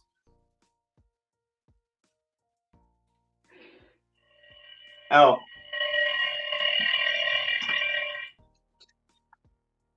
Oh, you have it too? This is not from Disney. This is from when Tron Legacy first got released. Oh. Oh, by the way, the thing about this that I have, you could actually change. There's actually a little slot that you put in for different key cards for different characters, and it actually changes the color. Like the one I have is for Sam Flynn. If there's no card, it's white. There's one for Clue, Rinsler, and Korra. I got Kevin Flynn's here too. It's hanging up on the wall. It's white. Nice. So yeah, we did a park hopper situation where we did both parks. We did me and Steve did Disney Hollywood Studios, and then we settled on over to Magic Kingdom. And for the most part, Magic Kingdom, like I've been on most of the rides in Magic Kingdom except for Tron, the Tron Light Cycle run, which looking back, I kind of should have went on it, but I think that was our fault. I think one thing that we tried doing was we tried having your name on there, but it was like a guest one as opposed to like your actual one. So I think we should try to link you up to that one. Yeah. Oh well. Like I said, I'm not going to be doing this until like 2 years from now. Like once we do the 10K, that's the next goal. By the way, in 2026 is going to be the 10K run. That's for sure. That's what I want to do. I would love to do that. Right now, I need to recoup my expenses and plan out and hopefully grow. Yeah, that's what I'm trying to do. I'm trying to go to Cancun, Mexico next year for a vacation. I'm long overdue for a beach vacation. You should absolutely. But I've never been out of the country before, so it'd be a new experience for me as well. Yeah, absolutely. But now like we ended our Disney experience, so to speak. We still have to take the plane ride back home and whatnot, but I ended my experience, though Steve and his relative decided to hang back for just a little longer because why not? I'll let them have it. But we dined at the Crystal Palace in Magic Kingdom, and it was amazing. Like the food, and we got both of us had a little bit of a nostalgic meltdown when Winnie the Pooh showed up, and I would have ate at that space restaurant. That's what I would. That's what I would have done. We actually ate there for lunch. We went to the space. Wait, is it Space Cafe or Space Diner? Sci-Fi Dine-In. Sci-Fi. That's it. Thank you. It was essentially like did you guys ride the elevator out? The quote-unquote elevator. Oh, that one. Oh, I think it's the one from Epcot. No, we didn't do that one. Oh. We did the Sci-Fi Dine-In, which was a restaurant that looks like a 50s drive-in film with a bunch of trailers for horror and sci-fi films. Some of them were just really, really ridiculous to be horror. Frankenstein meets a space monster. And also, of course, Plan 9 from Outer Space. I first saw that after being there for so long. I'm like, are you freaking kidding me? Sometimes I just wanted to chuck this freaking thing at the projector. I'm kidding. Yeah, I got the grenades. You got the Coca-Cola one. I got the Diet Coke one. Yep. If you ever go to Galaxy's Edge, get this. I know it's a glorified Coke bottle, but come on, you're never gonna find these kind of bottles anywhere else. They're like $6 to $8 a bottle, if I'm not mistaken. Well, I do appreciate you guys trying to find a chance cues for me. I realize if I want them, I'm gonna have to rely on a scalper. Dang it. Okay. So so that was our trip. There's a lot of stuff that I would love to do going forward. I would love to go on the Tron Legacy ride. That is if they get rid of the stupid virtual queue. I cannot stand that. That is the worst implementation Disney has ever added to their parks. The virtual queue doesn't work. Never did, never will. It needs to go in the trash. I have my own reservations about the Genie Pass bullshit, but I'd rather deal with that than the virtual queue.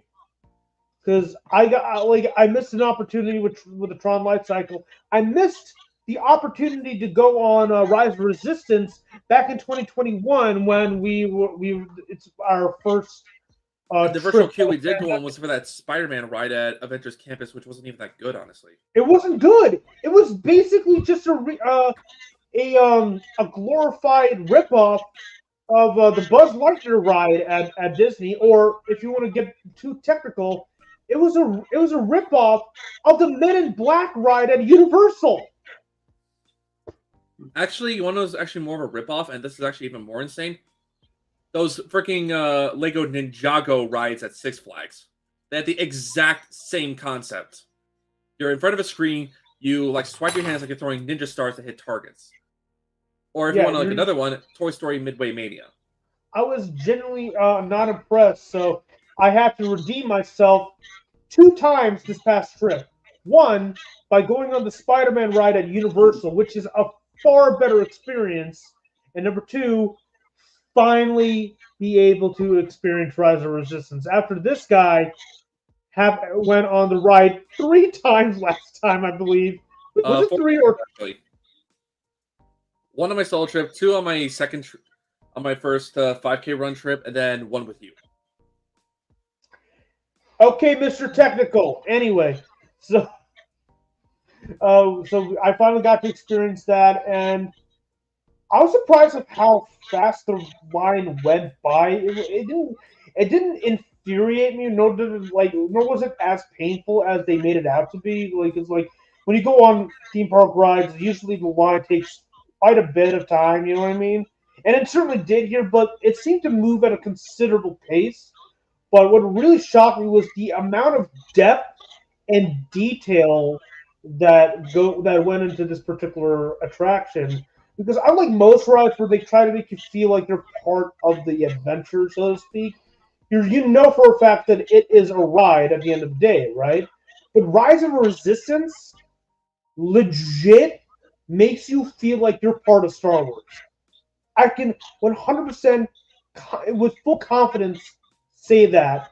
And keep in mind, I'm not the bigger Star Wars fan compared to these two. These two are giant Star Wars fans compared to me. I would consider myself more casual, if that makes any sense. But even I can fucking admit that this actually made me feel like I was part of Star Wars. And that is a giant plus. So, I feel like I need to hold something dangerous here. What are you doing? What is that? This is sand, and oh no! Oh god! Here we go. Don't. This sand. It gets rough and irritating. Stop it! Stop. No. It says White Sands, New Mexico, where the first atomic bomb was tested. Oh my god. Yep. I have radioactive sand. It is right next to my Godzilla figures. Okay, that's too perfect. Bit of a heads up, I'm not sure if I might be able to do the rest of the stream or something. That's totally fine. We're gonna probably be here for a little bit longer. All right, but you know what? Honestly, for the first full one I got to be a part of, this was actually not that bad. It was just kind of chilling and just talking about. Yeah, that was the whole point. Basically, yeah. The whole point of the podcast. Just stick around for just a little longer because I'm gonna make some explanations as to why I decided to call this I'm not sure if I can be able to wait a little bit longer. So whatever you gotta say, just do rapid fire right now. Go. Don't make me take my time. Okay, if you need to go ahead. Okay. Be sure to come back next week. So that way we can. God damn it, Mike. Hey, what's up, Mike? Mike, I love you, but what's with timing? I mean, you come after I beat Ghost Runner 2, and now you're coming for this one. What the hell are the forces of the universe doing to do this to you? Oh my god, this past week was pretty hectic for all of us. We just suffered 2 snowstorms this past week. And, yeah. Oh my god. The snow still hasn't melted. The snow is still not melted out here. Yeah, pretty much. I'm actually wondering how it's going to be over here. Anyway, you know what? I'm gonna let Steve get going. He's got some important stuff. So be sure to. I hope he comes back next week for another episode of. Ooh, jeez! Damn, that's gotta hurt. Yeah, you take care of yourself, Mike. Oh yeah, I'll see you. I'll see you next week, and thank you again for this. This actually was legitimately fun. I like this. Yeah, once he logs off, I'm going to explain the whole purpose of the podcast and why I actually called it Crimson Arts to begin with. So I'll see you next week, Steve. All right, good here, Steve. Also, nice finally talking to you, Anthony. I think this is actually the first time you and I spoke together. Yeah, legit. Yeah. Yeah, you're pretty chill. Yeah, and why don't you show your actual face for once, just before you leave? You know. Hello. There you go. See, there we go. All right. I'll let you go now. I'm the only guy with a beard here. What the hell? Yeah, I have. Actually, Raj did have one, but he had to be a bit of a chicken and shave it off. Well, I have jury duty on Monday. Yeah, I got summoned for jury duty. I got you covered. Even though it's a. All right, I'll let you go. Abysmal game. Bye, Even guys. though it's an abysmal big game, I'll have you covered for streaming. Anyway, I'll let you go now, Steve. Hope you have a wonderful rest of your day. All right. Oh no, one more thing. Wait, Pocky. Pocky. Really good. Yes, Pocky. All right. Dios. Pocky sama. All right. Have fun, man. See ya. Sayonara desu. All right. Okay, so now I'm glad that he mentioned that we were able to just chill for today, and that's the whole point of the Saturday morning Crimson Arts podcast. And then it's just mostly just to it's chill session. It's just relax. We get to reflect on the past, or in this case, past couple of weeks, because we had a major snowstorm, 2 in fact. Yeah. Like yesterday was pretty hectic. I was really what?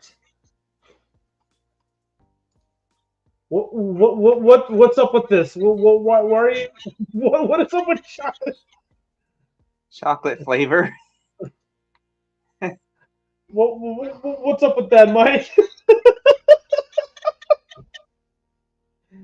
Okay. Very, very well. So I decided to come up with the Crimson Arts podcast, just so we can just chill. We can. Oh, okay. You mentioned Poppy. Yeah. I like the cookies and cream flavor. I'm all for any flavor, to be honest with you, as long as it tastes good. But yeah. So it's just like we just relax, we just goof off, we talk about. I love all things chocolate. Ooh, I can talk Japanese food all day. Onigiri, seafood, tofu, sushi. Well, the dark chocolate is a happier flavor. it's a healthier flavor. The dark chocolate, less sugar. It is. I don't like it. I prefer to have that sweetness in there. No. Dark chocolate is less milk, not sugar. Sugar's still there. Oh. Yeah. I'm confused. Is milk not healthy anymore? No, milk is for the fat. Like, milk is fattening, basically. Yeah. But it's still, I still prefer, I love chocolate in general. Sushi is, oh my god. Sushi sounds really good right about now. Probably next episode, we probably might do we might just chat out on some good old California rolls or salmon rolls during the stream itself. I suggest you do the same next time around. Yeah, we should do that. But now, as for why I call this Crimson, the whole point of it. Believe it or not, it's if you guys seen the movie Terminator Salvation, it's not as bad as people made it out to be. In fact, Genesis and Dark Fail managed to make Salvation look good in comparison. Let's be real. Yeah. Right? I can't believe that, but thank goodness for Terminator Resistance. That game basically fixed Salvation Still for need to me. get that. I still need to get Resistance. I actually want to stream that one day. I really. That'll I be my really next do. game after Assassin's Creed Black Flag. After Okay. High on Life, Assassin's Creed Black Flag is my next game because I need to visit the ocean. Dang it! Screw this snow. Screw it. Yeah, but there's a scene in Salvation where young Kyle Reese meets Marcus for the first time, and he's wearing that jacket, and there's a red crimson patch on it. Now, according to Kyle, that patch represents humanity. The color crimson is basically almost the same color as blood. Blood is humanity. That's why I called it crimson. I know it's a bit morbid for me to say that, but that's how I view it. Crimson is the color of blood, and blood represents humanity. And I wanted to show that anybody can create anything while still retaining their humanity. That we can actually be humble and kind and respectful. And that's the key thing, respect, which is sadly a lost art. Unfortunately, it is a lost art to be respectful these days. People are total jerks to one another these days. It's kind of sad, to be honest with you. So that's Why why do you think I am investing in puppets here? I'm hoping I know it's big role. I know it's big shoes to fill, but I do hope I do become the next Mr. Rogers. I do hope so. It's gonna be tough. It's tough shoes to fill. Yep, it really is. So that's the reason why, that's the origin for Crimson, and why I wanted to do a Saturday podcast. I'm also going to see if I can try to get Steve to stream later Saturday evenings going forward, because at this point I'm streaming practically almost every other day, and I need to focus on trying to build this brand that I'm creating here. So yeah, that's pretty much the main reason why I would love for him to stream on Saturdays as opposed to Fridays. I'm streaming almost every day. In case you haven't noticed. So did Steve stream at all yesterday, or was it just me? It was just you. He didn't get home on time last night, and I'm like, okay, that's fine. But instead of doing on Fridays, I'm gonna ask him to see if he can try to stream Saturday evenings. Probably not today, but definitely starting next week. But we'll see. We'll cross that bridge when we get to it. I have to have a couple of meetings with him later on. Probably Yeah, because you're fixing to do jury duty soon, and you won't be able to do as much streaming. Yeah, let's just hope that during the jury selection process that I don't get selected. And if I don't get selected, I'll inform you guys that, hey, guess what? I am free again. I don't need to be confined by the courts, so the schedule is back up and you're free to go. But only time will tell. In fact, I have to call the courts tomorrow just to confirm once more. But if I have to show up Monday via Zoom, it's a virtual jury selection process. Then yeah.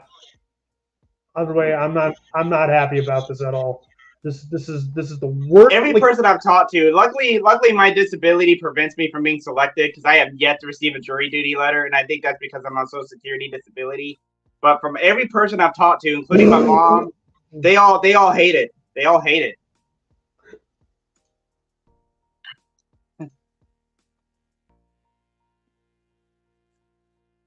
But yeah, they all hate it from everyone I've talked to.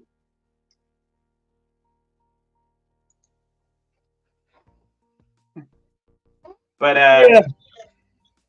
anyways, let's talk about something else. Since I just got done with it. What is your take on Cyberpunk 2077 now that it's built up? Well, I still have a lot to go through. I can certainly say now, Angry Joe recently gave out his top 10 best games of 2023. And both surprisingly and unsurprising, Cyberpunk 2077, included with the Phantom Liberty DLC, has made it on the list. Finally! And Steve was wondering why a game from 2020 made it on the list. And I'm like, this is not the same game from 2020. No, I can legit confirm that. I can happily also confirm and admit that myself, because after experiencing it, like, I actually, believe it or not, just a couple days ago, I actually had to do a side-by-side comparison of what Cyberpunk looked like back then. And keep in mind, I had a Series X and the PS5 around that time, right?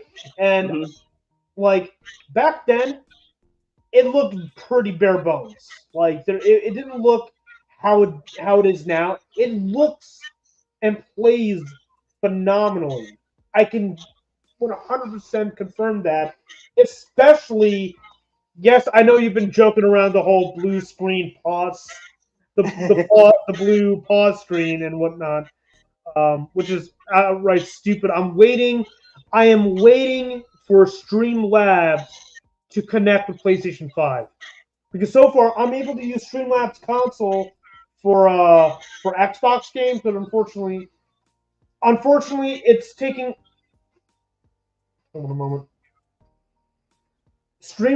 Gears of War is not canceled. Just taking a giant pause from it for now, because for family personal reasons. That's the best I can say it. But it's once I get my Xbox back, it's not even here, as you can see. See, I only have my PlayStation, and hey, Batman, I only have my PlayStation 5 with me right now. My Xbox has to be looked at for a moment, but give it 2 to 3 weeks. It should be back, and I can finally resume on both Gears of War and freaking this, man. Oh, because someone wants to play freaking Fortnite. Oh my god, I'm so annoyed by that. Tell him to enjoy your brother better do the dance that I've been seeing on TikTok, the weekend dance. He better do that crap. You better do that. You better own that emote. You better own that emote. Tell him he needs to buy that emote. I think he has. I don't know. I'll talk to him. But anyway, so Gears of War will make a comeback. Good. So we'll just have to wait and see when I get my Xbox back. But right now, we're going to be seeing a lot of this. This needs to make a comeback. I'm getting annoyed by this. It's Ghost of Tsushima. Oh. And eventually, you know what? Fuck it. Later on, probably either today or tomorrow, I'm gonna go to GameStop just to make a trade-in for a PlayStation 5 version of this game. Oh. Because right now, I'm generally not impressed with the Xbox version. Like, the minute it started for me, there's a lot of technical issues with this version compared to the PC version me and Steve played, which I'm still annoyed. We still haven't beaten that shit yet. God damn it. So yeah, so it's weird that that's weird because mine was flawless, you know, and I have the digital version of RoboCop. That is probably why, I guess. I think it's because I have a physical copy of this. So. Yeah, because mine's digital. Yeah, because you know. For that, yeah. Oh well. But I noticed that the PC version was lacking sparks. I remember when Steve got in the car for the first time, sparks were supposed to fly out from underneath the cop car when he drives it. Yeah, it actually did appear in later streams though, actually. So I can confirm that was just a technical glitch for the first time. Other than that, it showed up again. So we're good on that. But yeah. So speaking of which, the big debate going around is that thanks to Ubisoft saying don't get used to owning your games. Now the counter argument is, well, piracy isn't stealing. Do you agree with that? If we're not allowed to own our digital copies, then yeah, then then piracy isn't stealing. Yeah, way to go, Ubisoft, you dumb idiots. So that is the counter argument that came up from me and everybody else. It sucks because I'm frankly I was against piracy, but then that's the counter argument that we're forced to come up with. Yeah, Ubisoft is definitely advocating for piracy, and like, what are you doing? What are you doing at this point? You shouldn't, like, if you say that we need to get used to not owning our games, then you shouldn't be running a major game company. I'm flat out saying it right now. You have no right to run a massive game company like Ubisoft or EA or Activision or whatever. You shouldn't at all. All right, especially in an age where getting video games in general or anything is tough to come by. You have no position in business at all whatsoever. Yeah. Like I own my top 5 games digitally, which were re-releases of Sega Dreamcast games, which is Sonic Adventure 1 and 2, Crazy Taxi, and Sega Bass Fishing. I have those digital because those were from the Xbox 360 store. And from my understanding, that's going to be taken offline soon. So that's why I have those saved and ready to go. Yeah. So I appreciate the convenience of digital games, but at the same time, like, that money I spent, at the end of the day, that money I spent on said game, I could have used it to fill up gas, buy groceries, and whatnot. But according to some idiots out there, like a now soon-to-be retired PlayStation boss, that video games are recession-proof, well, you just proved that they are. Way to go, you moron. Yeah, I'm going to flat out say it. I hate Jim Ryan. And I'm glad he's going away. Yeah.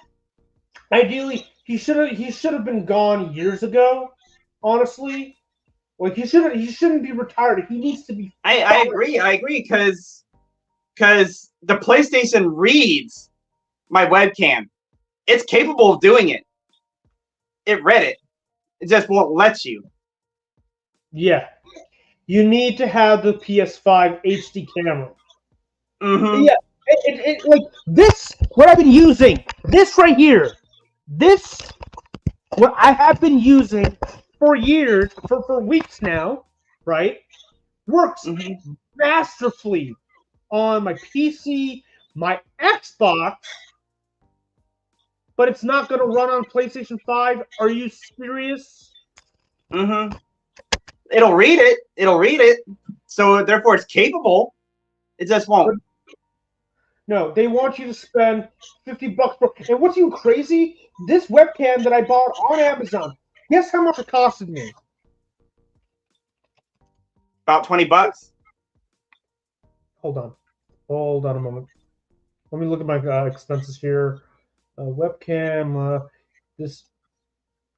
Okay, done with that. Let's see here. This was $15. 15 freaking dollars. Yeah. And you want me to spend $50 on an HD webcam? Yeah, that's a game I'm not gonna play. I love playing games, but that's a game I'm not gonna play. Yeah. I'm not gonna play the thousands of accessories because I've watched my fingers. I've watched the PlayStation VR. I watched it. And now they want you to buy another virtual set because your old set isn't compatible with the PS5. So like I said, I was watching. And I just sat back with my popcorn and I was like, And what's even crazier, like, for some useless reason, Jim Ryan has a giant hate boner for backwards compatibility. For whatever reason, that it just boggles my mind. I could understand for the PlayStation 4, because it was a new era for PlayStation fine. I get it, right? But the PS5, it's essentially a glorified PlayStation 4 Pro, if you really think about it, right? And what's even crazier is that the Xbox Series X, which is arguably a much more powerful console, right, is able to play games like the original Splinter Cell. The original Splinter Cell from the OG Xbox, yet it feels like I'm playing a game from today. Yeah. Make sense of that for me, please. Make sense of that for me, because like that is if there's one thing I have to give Microsoft credit for, okay, like at first I thought, why aren't they going with this route yet? But I'm glad they did it. I'm glad they're waiting for the right opportunity, because Sony jumped the gun here and they essentially pissed off everybody, and that is the lack of VR on Xbox. I'm glad they didn't do it right away, because I knew for a fact that Sony was going to muck things up with VR. I knew for the fact, and it's 2024, and you pissed off everybody with VR. Yep. And also Microsoft kicked Sony's butt yet again with upgrading. You can upgrade any game to the Xbox Series X version for free. And here I am to spend $10 on Last of Us when it should be a free thing to do. Yes, thank you. The whole Last of Us. First off, why the fuck? Like, you want to know how many times I have Naughty Dog is no longer the fucking company it used to be. Nowadays, they haven't released a new game, like an actual new game, since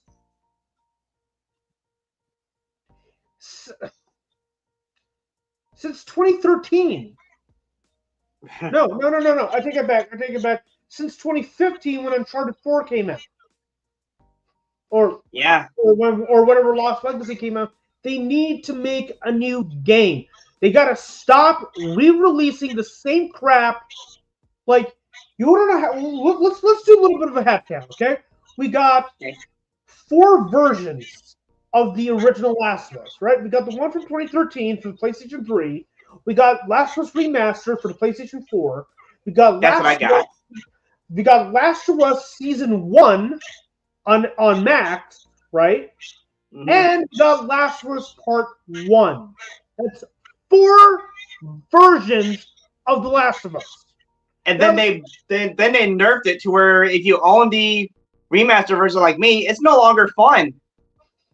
They nerfed it or buffed it, whatever they did, but the easy mode is not easy anymore. I was struggling. And I don't remember it being this hard, and it did not happen until Part 1 came out. I'm not going to get into the difficulty stuff. I'm talking about content-wise. Difficulty is difficulty. Now let's get to Last of Us Part 2. Last of Us Part 2 came out in 2020. 2020. We're getting Season 2 of The Last of Us on Max. Right? Yep. And all of a sudden, Last of Us Part 2...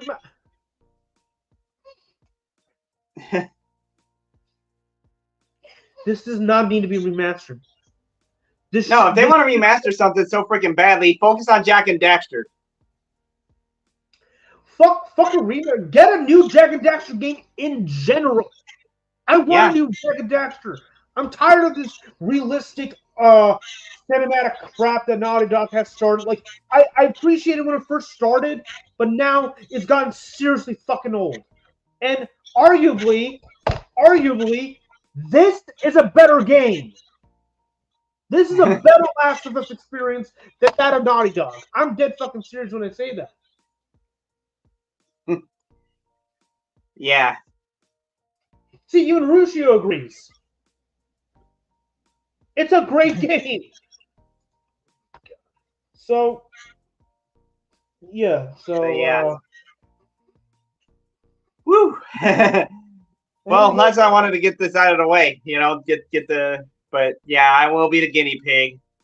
That'll be my game Monday and Tuesday. Mondays and Tuesdays are still my PlayStation 5 days because I don't want to give Jim Ryan the satisfaction of hogging my fame and the fact that I can't use a freaking webcam. That's a big thing. Like,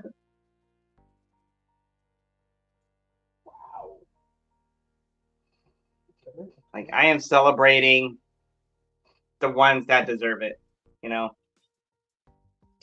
Yep. Let's see what else has happened this past week. We got Indiana Jones out of the way. Yep. Last of Us 2 dev response to remaster criticism. Yeah, you're Okay. anybody. Okay, I'm okay. Ooh. I'm not wearing any gloves, but imagine if I were. Gloves are off. All right. How could you be a game developer and not look at what is fucking wrong with the scenario with The Last of Us Part 2? Okay? I could understand, like, I agree with Anthony. 15 years, max. That's the perfect time to remaster a game. Okay? Yeah, like, I'm looking forward to Lollipop Chainsaw. I'm definitely looking forward to that. Yeah, Last of Us Part 2. How old is Last of Us Part 2?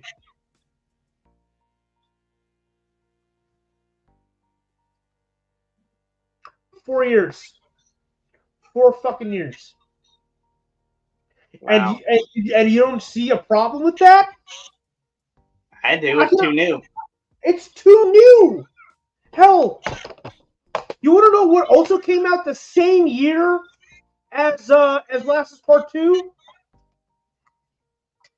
Fucking this. Yep. Yeah. And you want to know what? You want to know what, Naughty Dog? You dumbasses. This didn't need to get a remaster. It just needed an upgrade. I mean, granted, I have to spend $30 on the. So did I. So did I. I'm not happy about it. Which is total fucking bullshit. But at least it was an upgrade. This is so unnecessary. Like, what are you? It technically is an upgrade. You know, what I'm paying for it basically is an upgrade. It ain't a remaster. It's an upgrade. And that's why I'm being a guinea pig. It's like, is this really a remaster or is it an upgrade? I can't wait for for Angry Joe to review this, because when Part 1 was released, all he did was just re-upload the Last of Us remastered review from the PlayStation 4 era, but gave it a slightly boost in color grading because it's a totally new experience. Get the fuck out of here with that, seriously. But this is where this game gets highly redeemed for me. Yes. They mucked up back in 2020, and they redeemed themselves through and through, while also offering a new experience with Phantom Liberty, apparently.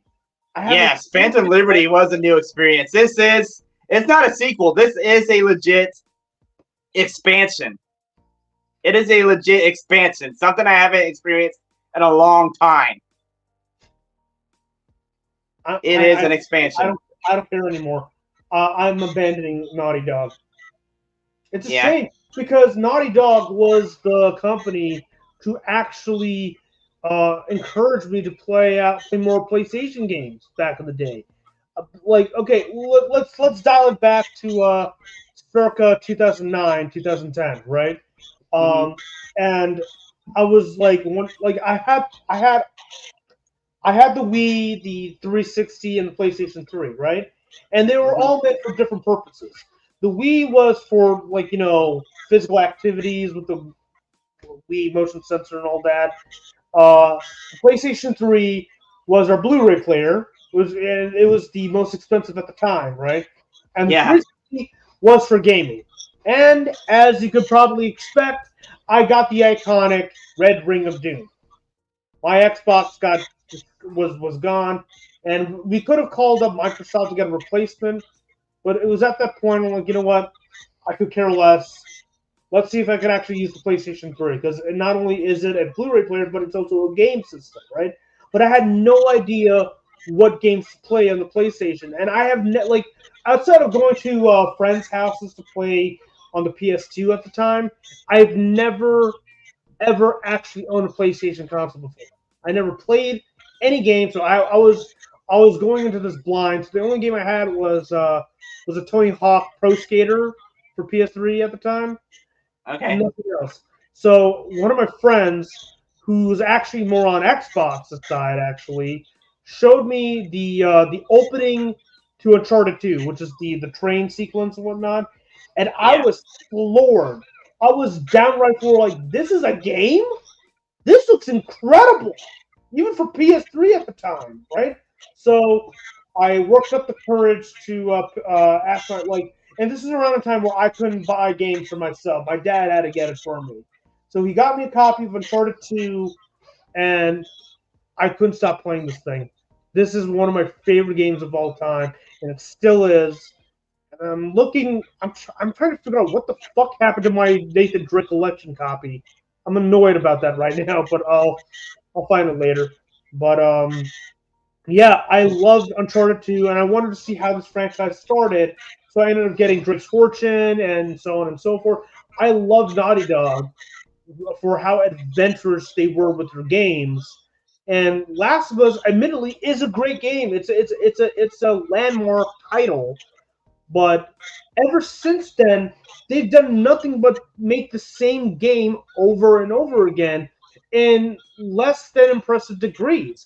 Now, Call of Duty is known for doing that, like releasing the same game year after year, but at least they're honest about it. Like, this is just insulting to my intelligence, especially with Last of Us Part 2 remastered. Like, it's the same thing. What are you doing? You know? So it's just sad because this is a company that I absolutely respected at the time, but I don't. Yeah, that's why I love Hideo Kojima so much, because guess how much it costs to replay Death Stranding on the PS5? How much? $5. The cheapest remaster or cheapest upgrade on the PlayStation 5 to date. Hell, fuck that. It's not just that, but Uncharted 4. If you own a copy of Uncharted 4 on PlayStation 4, you could this is one of the better deals, and something that Naughty Dog should have done with Part 2, right? And that is, if you own either a copy of Lost Legacy or Uncharted 4, right? You can upgrade to the PlayStation 5 version, and you also simultaneously get a copy of the other game for free. Like, it was a great deal. I never owned, let alone played Lost Legacy before. So when I went on to take care of the upgrade, which cost me $5, you get improved graphics, and you get a free game to go along with that. It was a great deal. Well, Death Stranding, yes, you do get an upgrade. You only get one game with that deal. The Uncharted one was $5, and you get a free game in the process. Granted, that game is not that long to begin with, but I appreciate the gesture. Why couldn't they do something similar with the fucking Last of Us Part 2? Yeah, this should have been free, not $10. This should have been free. Yeah. Especially since we're living in a fucking recession right now. Mm-hmm. But no. According to Jim Ryan's brilliant ass, gaming is not gaming is recession proof. Get the fuck out of here with that. Like, that is the most. Yeah, I disagree, Jim. I'm gonna have to. Captain Nemo's gonna have to take a submarine to your house and teach you a lesson. Like, sit down. I'll strap you to a desk. Use those weird things that psych wards use to hold your eyes wide open, and I'm gonna play a film, and over and over again until he gets it right. Hold on. I gotta. Just a moment. I know what you're doing. Hold on.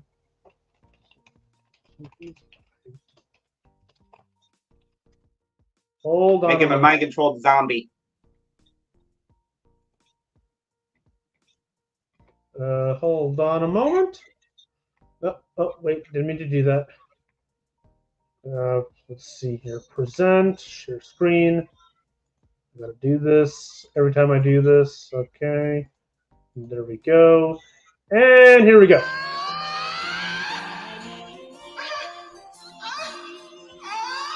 Yeah, that.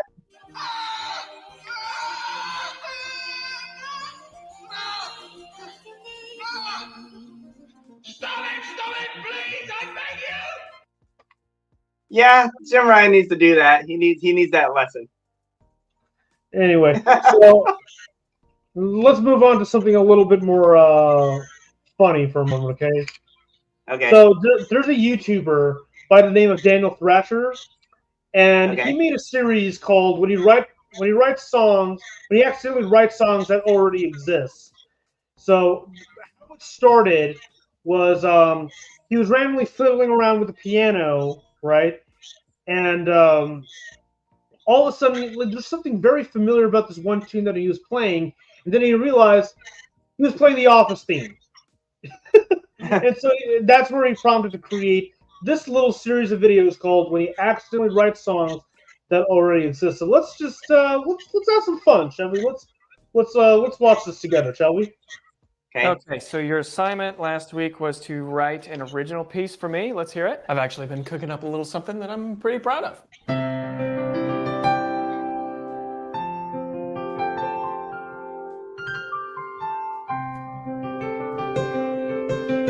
Can you speed that up a little bit? Why? I just want to see something. Yeah, that sounds very similar to Imagine. What? Imagine, John Lennon. Does it though? Does it sound similar? Oh, yes, I see. It's very similar. I was really excited about that one too. I had a title for it and everything. Okay, what did you name it? Pretend for a sec? Daniel. I know. Do you have anything else you could play? I actually did write another one. Yes.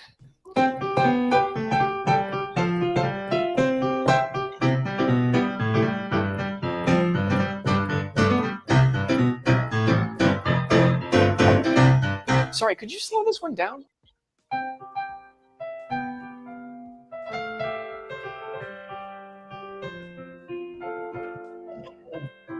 Okay, that is definitely Piano Man. No, it isn't. Or were you going to call that one Music Gentleman? I was thinking of calling it Keyboard Person. Keyboard Person. Daniel, you can't keep rehashing music that's already been written. I'm not doing it on purpose, okay? Maybe instead of going down, I can go up. Go up. Like, and then change things up, I go back down. That's lean on me. Okay, scratch that. You know what I'm going to do? I'm going to change the instrument to guitar, and I'm going to transpose it up a couple, so I don't even know what key we're in. All right, there's no way that this is going to match anything that has ever been written.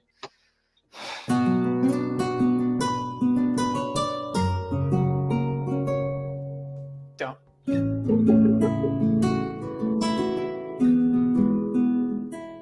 No. Bad.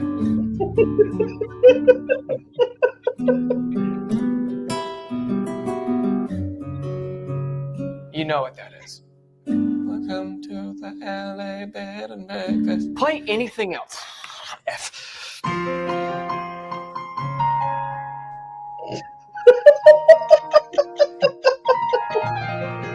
Yeah, real original.